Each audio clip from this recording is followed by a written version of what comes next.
What's up, you guys? It's Matt here. Let's take a second to chat about XRP because there's always different price predictions that are out there. People think it's insane with some of the price predictions that you've seen. And there are simpler ones, right? Ones that I have where it's like $10 or $20 where you're looking for a simple gain. But then there's also those extended ones where you see 100 or 1,000 or 10,000 or even more than that. And some people are trying to justify it, by saying, look, all of these transactions, all of these different things and everything there. And it's understandable why they would, right? It's understandable the different things that they're putting out there because it makes sense. But then people always go back to the same thing. They go back to the market cap.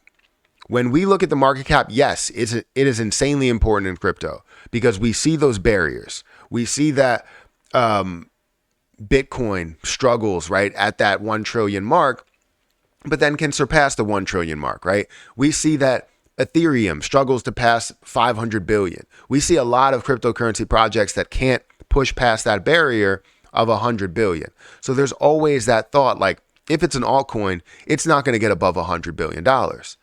However, there's a lot of predictions now within the bull market as we see things that are skyrocketing, that things like Solana will be over 100 billion, will be worth 200 billion. Things like XRP will be worth 200, 300, 400, 500, $1 trillion. Things like ADA could be worth over 100 or 200 billion and so on and so forth, right? There's a lot of plays that could be worth a lot more. And you've seen some that have hovered over that, right? XRP has been at 120 billion. So has BNB. It's been over 120 billion. Solana has been up at that range. ADA has been up at that range. Dogecoin has been up at that range. So you have a lot that are up in these areas. So it's not necessarily about like what really the market cap is, but more or less like what it can do to be valued up at that point, right? Obviously, Dogecoin really doesn't have as much value or any value to stay up in the $100 billion market cap. But something like Solana does, and something like XRP definitely does. So I want to talk to you guys about $10,000. I know it may sound far-fetched to a lot of people, but I've seen some explanations that are on there, and hopefully this does break things down and why this could be worth and will be worth $10,000 or more per coin. So it's kind of opened my eyes a little bit more to the situation. So guys, hit that like button, hit that subscribe button, hit that notification bell for more of these videos. Also, make sure you check out some of the links that are down below. It does help out the channel.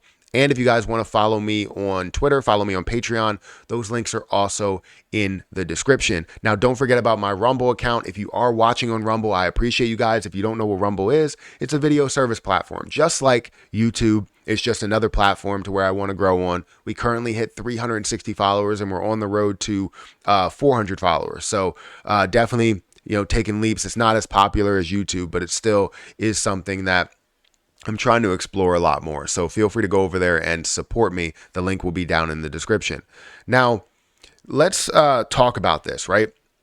The $100 prediction for XRP, obviously, it'll be pretty expensive, right? It'll be a high valued price. It'll be a high valued position. $1,000, same way. And as I go into like my spreadsheet, I bring up like a spreadsheet here.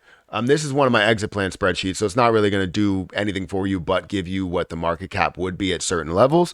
So at some of these levels, as you understand, let me scroll over here, as you understand that it hits a level of $1, right? That's a $54 billion market cap. It's give or take, obviously a few, 100 millions, right? So $54 billion market cap. I ended up rounding it up. I know that they have a 53 point something, but let's say it's 54. So $54 billion market cap. If you see it at $10, it's a $540 billion market cap. That's already outside the realm of people's like comfortability, right? Your comfortability in how much you could see a cryptocurrency project grow. Then you look at a level of $100 and you see that at 5.4 trillion and people are like, absolutely not. It's not going to be worth more than Bitcoin. It just doesn't make sense. And then you see $1,000 at 54 trillion and $10,000 at 540 trillion. So when you see $10,000, you're like, absolutely not. There's no way, no physical way that this is going to get to a $540 trillion market cap. Well, it doesn't necessarily have to get to a $540 trillion market cap. One, it may be worth more because they add on 1 billion coins every single month. So adding on 1 billion coins would move it to a $550 trillion market cap, or add another $560 trillion market cap, and so on and so forth until it gets to a quadrillion market cap. Right? That's still insane. That's absolutely insane for a lot of people. However, it could be worth less because you could see escrow that gets completely burned off.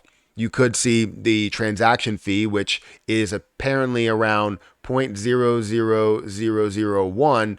And in order to burn down the entire supply, you would need to basically take or have 10,000. And that's depending on what you would have there. So it burns off actual XRP, so it doesn't depend on the price. But you would have to burn off 10 quadrillion, I believe this is. You would have to have 10 quadrillion transactions in order to have that burn rate take a massive effect on 99% of the supply. But either way, you're seeing a burn rate that happens. Right now, it's not deflationary. In the future, it could possibly be that deflationary aspect, not hyper deflationary, but deflationary in a sense. Because once everything is introduced, now you have the transactions that are going through in order to burn down 0.00001 of every on every transaction. So anyways, what really brings the $10,000 into light? Well, first, let's understand where XRP is. Currently, it's at 61 cents. Just to give you an update, it's at 61 cents and it's up about 1%. This is at the time of recording this, which is about 5:51 a.m. On the 19th. We're also seeing that you have a $32 billion market cap at the current moment. And you have $736 million worth of volume. Again, look at the supply. The max supply is 100, or total supply, I guess, is 99.9 billion. And you see a decent amount that gets burned off. I think they burned off like 20 or 30 or something like that million since launch.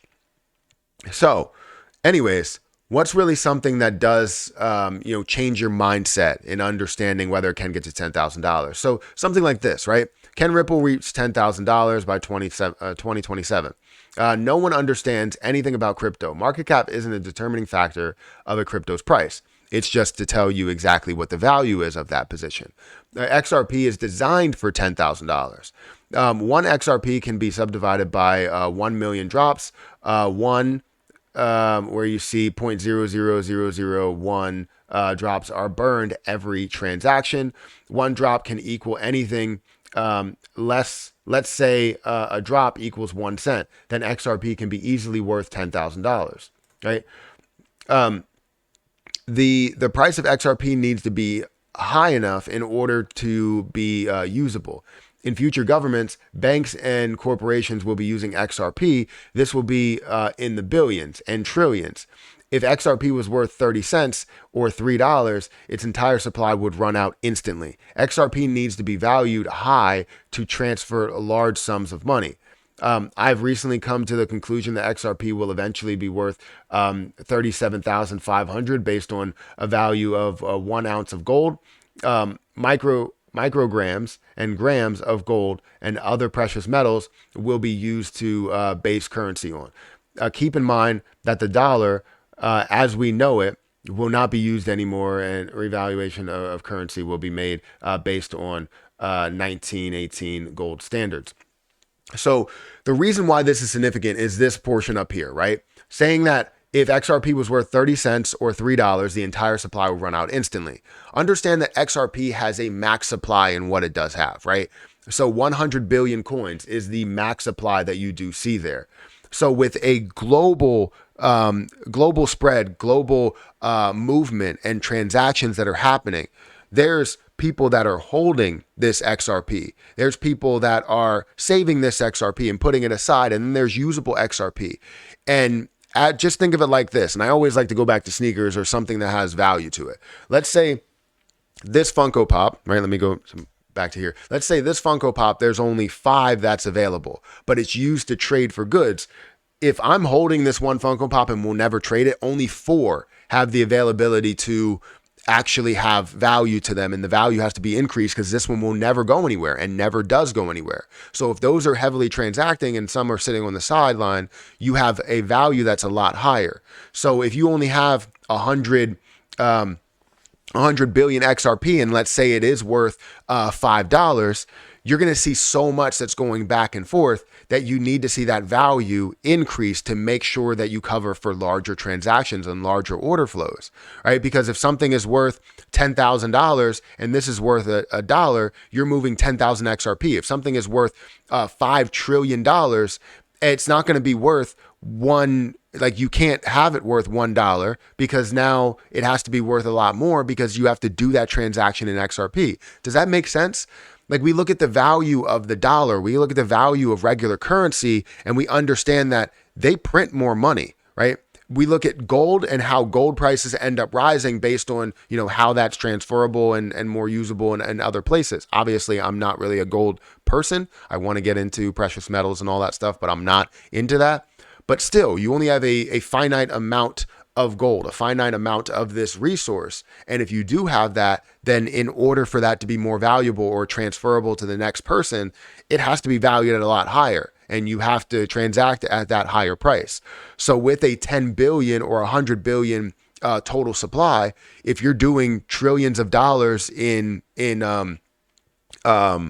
transactions per year, or even hundreds of trillions of dollars in transactions per year, including all countries, it's going to be a bigger deal. You're going to have it at a way higher price than a level of $10 or $20 or anything like that, if it truly is a transaction-based currency. This has opened my eyes to the value of what XRP can be. Now, this is not saying that this is 100% where it will go, because it still has to be adopted in that light. It still has to be adopted in that setting. But even with a 100 billion coin supply, you can still see a level of $10,000 per coin, because if you're doing those larger transactions, it only makes sense, right? I mean, I don't know how else to put it. So hopefully this opens your eyes a little bit to how high this can go. Obviously, you want to be able to sit on XRP and be able to collect your initial investment as a form of just an investment. But what you're sitting on later in life may be a gold mine. If you're sitting on 100 XRP, that's easily transacting, trillions of dollars every single month, or hundreds of trillions every single year. You're sitting on a gold mine over here, because once you sell that to the person who needs it, it's going to be worth 1,000, 10,000, 50,000 or whatever, right? So anyways, this has definitely opened my eyes to a lot of where XRP can go. But again, it still depends on certain things to happen. So guys, hit that like button, hit that subscribe button. Hopefully this makes sense to you. Let me know if it does make sense down in the comment section below. But yeah, hit that like button, hit that subscribe button, and make sure you guys follow me on Rumble. But I'm going to get out of here, and I'll catch you guys in the next one. See ya.